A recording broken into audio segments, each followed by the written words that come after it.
El Señor esté con ustedes. Lectura del Santo Evangelio según San Juan. En aquel tiempo Jesús dijo a Nicodemo: así como Moisés levantó la serpiente en el desierto, así tiene que ser levantado el Hijo del Hombre para que todo el que crea en él tenga vida eterna. Porque tanto amó Dios al mundo que le entregó a su Hijo único, para que todo el que crea en él no perezca, sino que tenga vida eterna.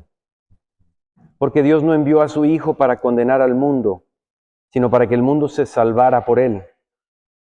El que cree en él no será condenado, pero el que no cree ya está condenado por no haber creído en el Hijo único de Dios. La causa de la condenación es esta: habiendo venido la luz al mundo, los hombres prefirieron las tinieblas a la luz, porque sus obras eran malas. Todo aquel que hace el mal aborrece la luz y no se acerca a ella, para que sus obras no se descubran. En cambio, el que obra el bien conforme a la verdad se acerca a la luz, para que se vea que sus obras están hechas según Dios. Palabra del Señor. Gloria a ti, Señor Jesús.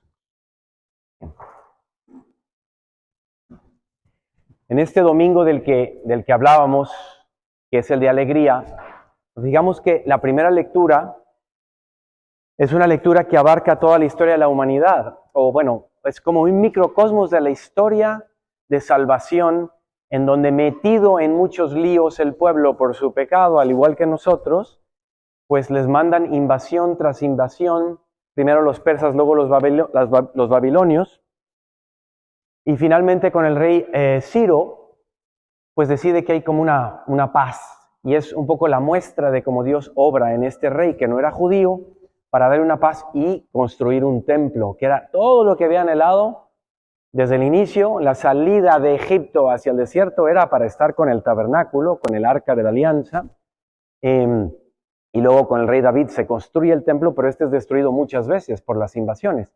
Invasiones que espiritualmente simbolizan cómo el pueblo se había alejado. Pero este domingo, Dios una vez más, por si no lo ha hecho ya una y mil veces, nos quiere recordar la profundidad de su amor. Y en el Evangelio vemos cómo dice que será levantado, como Moisés fue levantado en la cruz, se refiere a la cruz de la Semana Santa, y que en eso todos tendremos la vida. La vida la encontramos en la Eucaristía y seguimos en 3 años de reflexión de la Eucaristía. Entonces, hoy yo quiero explicar algo sobre la misa que me parece fundamental y tengo una tarea para todos los que tienen entre 14 y 20 años, levanten la mano. Entre 14 y 20. Sean penosos, levanten la mano, caramba. Ok, como unos 15. Bueno, la tarea es para todos, pero especialmente para los chicos. Les voy a contar lo que me sucedió. En los días posteriores a la muerte de mi mamá, que ya saben que fue en enero, después de creo que la tercera misa, fuimos a cenar mi hermano y mi cuñada, otra pareja, y su concuño y su esposa. Ese concuño se llama Canilla, cosa que para los argentinos les suena bien, ¿no? Por el jugador. Pues se llama Gerardo, pero dicen Canilla. Y en la conversación dijo Canilla que le encantaba ir a esa parroquia donde yo tuve las misas de mi mamá porque el padre se echaba muy buenas homilías. Y entonces mi hermano, Rodrigo, de buenas, él se echó la pelea, no yo, interrumpió y le dijo: Canilla, ¿tú vas por homilía a misa? Digo, claro, pues si no, ¿por qué? Y le dice: la misa es mucho más que una homilía. Dice, si tú le pones a la homilía todo y vas a una misa y el padre se echa un petardo de homilías, que pasa muy seguido, te quedaste sin nada porque no entendiste lo que pasó ni al inicio ni al final. Pero si tú a la homilía le pones 20% de importancia y 80% a entender lo que pasa en la misa y lo que es, entonces si la homilía es un petardo, te llevas 80, nunca pierdes. Y tenía toda la razón. Tenía toda la razón, y en eso voltearon conmigo y me dijeron: ¿y por qué a los padres no predican de suficiente esto? Entonces Rodrigo y Canilla, si escuchan mi homilía, la estoy predicando hoy. ¿Qué es la misa. ¿Qué es la misa? Pues tiene dos partes la misa. La misa es un resumen de la historia de salvación y es dos cosas. Banquete, pero no es solo banquete, y es sacrificio. ¿Qué es un sacrificio? Pues viene del latín hacer algo sagrado. ¿Y cómo hacían nuestros hermanos mayores en la fe, los judíos, para hacer sagrado lo que no era sagrado? Pues cuando ellos pecaban, había impreso en el corazón de ellos que tenían que sacrificar, que cuando hay un pecado, y estábamos todos metidos en pecado, había que matar o un buey, o dos bueyes, o una vaca, o unos pichones, o un ternero, llevarlo al sacerdote al templo, y él ofrecía eso porque era el símbolo de que cuando se peca, alguien tiene que pagar. Porque se introduce un desajuste en el mundo. El pecado no es así como, ay, pues que cada quien diga lo que quiera. No, el pecado nos afecta a todos. Si en una empresa hay 10 empleados y los 10 reciben la comunión y luego van a trabajar, versus en una empresa que todo el mundo se emborrachó ayer y van a trabajar el siguiente día, adivinen si hay alguna diferencia o no. Entonces, cuando pecamos, se introduce como una rotura, como un crack en el mundo moral, en la vida de los hombres. Entonces, claro, cuando pasa eso, pues resulta que durante todo el Antiguo Testamento están matando animales para hacer ese ajuste del pecado y alguien lo pagan animales. Pero llega un momento en donde Cristo dice, ya no quiero más sacrificios, quiero tu corazón, quiero que tú cambies, que seas mejor hijo, mejor hermano, mejor papá, mejor esposa, mejor estudiante. Y entonces cuando llegamos al Nuevo Testamento, Juan le dice a los discípulos, miren al Cordero de Dios, porque antes había muerto un cordero para salir de Egipto. Todos esos sacrificios durante 2000 años, o 1300 años desde Moisés hasta Jesucristo, y todos esos animales, Cristo dijo, no, ya, para que el ser humano se limpie, se justifique ante el Padre, el que se muere soy yo. Yo reúno en mí todos los pecados y yo voy a la cruz y yo soy el último animal que va a tener que ser sacrificado para los pecados de los hombres. Entonces cuando el sacerdote está preparando las ofrendas y ustedes ven que ustedes están cantando, o bueno, canta el coro, ustedes no cantan, pero canta el coro, yo levanto la hostia, que todavía no está consagrada, y el vino, que todavía no es la sangre, y todos nos estamos poniendo ahí, estamos todos ofreciendo lo que podemos.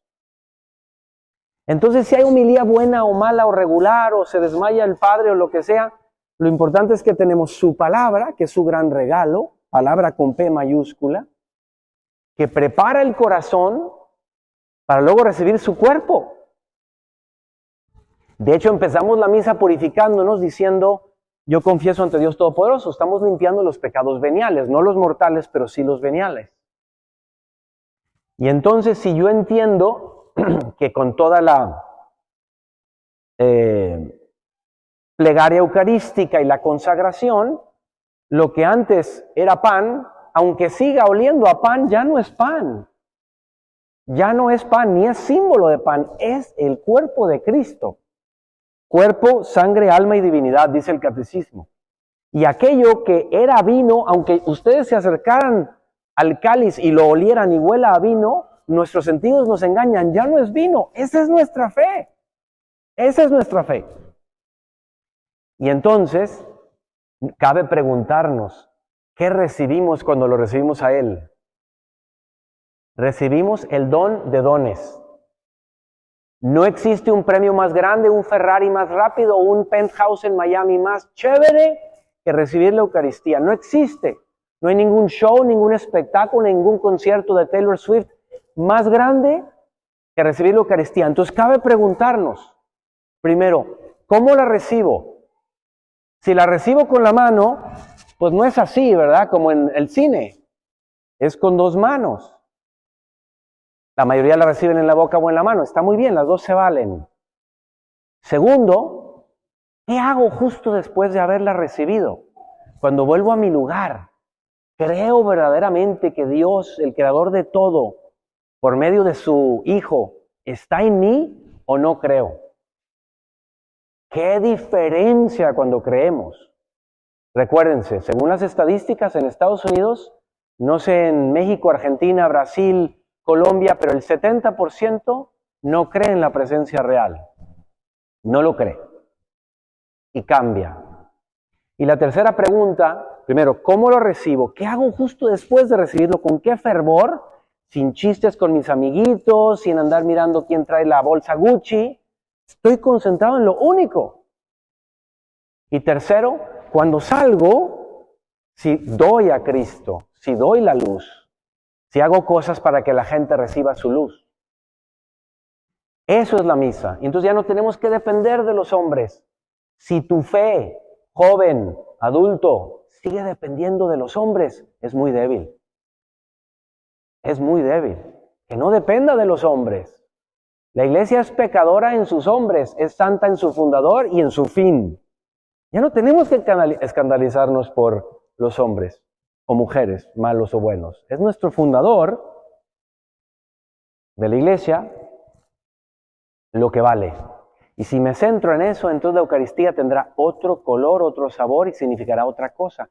Entonces, todos los que tienen entre 14 y 20 tienen la tarea de explicarle esto a alguien esta semana. Para que el deseo de Canilla, que decía que nosotros los curas no lo explicamos, yo lo explico y ustedes lo multiplican. ¿Les parece? Sí. Ok. Vamos a pedirle a la Virgen que nos conceda en la segunda parte de la misa entender más la Eucaristía, para no venir porque nacimos así, para venir no a voy a misa, sino participo en la Eucaristía. Yo mismo me inmolo sobre el altar para que no se ofrezca Cristo solo como el único Cordero, sino yo pongo mis esfuerzos para que se conviertan en pan de vida. Así sea.